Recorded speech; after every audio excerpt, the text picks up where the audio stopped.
ঠোঁট ও তালু কাটার মতো জন্ম ত্রুটিযুক্ত শিশুদের চিকিৎসা দিতে ২৪ জুন সকালে রাজধানী সরকারি কর্মচারী হাসপাতালে শুরু হয়েছে ৬ দিনের এক বিশেষ চিকিৎসা মিশন।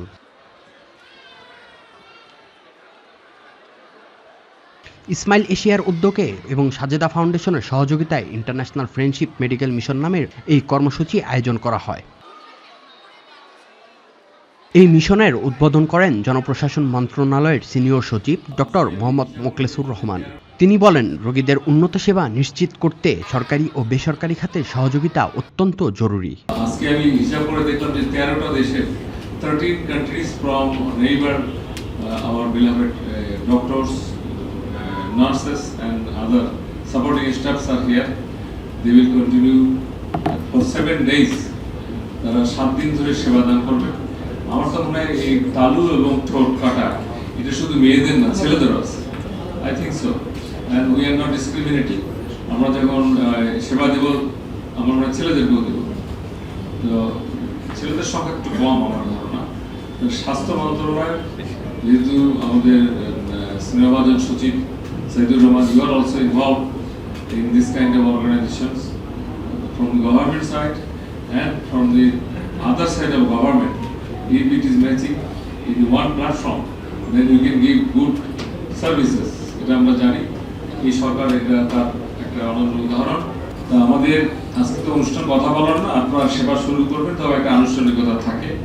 সেই আনুষ্ঠানিকতার অংশ হিসেবে আমি অ্যাপ্রিসিয়েট করি যারা এটার সাথে যোগদান করছেন এবং আপনাদের অনেক বড় একটা চিন্তার কাছে শুনলাম যে গেটস ফাউন্ডেশনের সাথে আপনাদের একটা ইনভলভমেন্ট যদি হয়, তারা ঠিক করেছে more than 90%.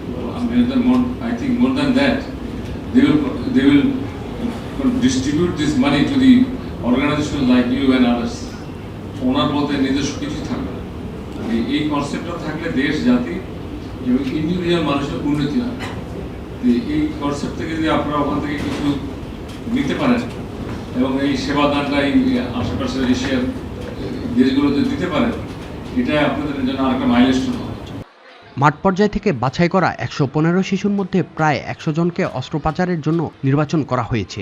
বাংলাদেশের বাইরে ১২টি দেশের ৩২ জন চিকিৎসক, নার্স ও থেরাপিস্ট সহ ৩৯ সদস্যের প্রতিনিধি দল চিকিৎসা দিচ্ছেন সম্পূর্ণ বিনামূল্যে।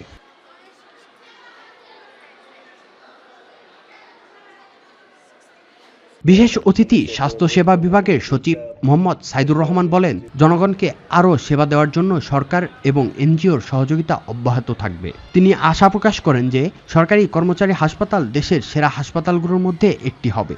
যে বাচ্চার ঠোঁট কাটা ছিল, তার আমাদের সিনিয়র সচিব স্যার বলেছিলেন যে 2টা ছবি ওনাদের শেয়ার করতে হবে, আগেরটা আর পরেরটা। জীবনের অনেক পার্থক্য। আমরা ছোটবেলায় দেখেছি বিয়ে হতো না এবং কেউ বিয়ে করতে চাইতো না যেহেতু মেয়েকে। তো সেই জায়গায় স্বাভাবিক জীবনে ফিরে আসবে, এটা আমাদের বিশাল একটা প্রাপ্তি হবে। এই জার্নিতে যারা যোগ হয়েছেন তাদের সবার প্রতি কৃতজ্ঞতা।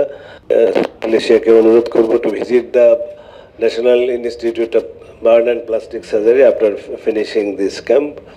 With your team, we will arrange this program so that our doctors may be inclined with your team. আমি মনে করি যে জিও কোলাবোরেশনের একটা শুরু হলো এই হাসপাতালে, এটা অব্যাহত থাকবে এবং এটা বাংলাদেশের সেরা হসপিটাল হিসেবে বিবেচিত হবে। সততা, নিষ্ঠা আর সেবার এই পথ চলায় অনেক শিশুর মুখে হাসি ফিরবে, এমনটাই প্রত্যাশা সবার। Sadman Shaon, the financial express.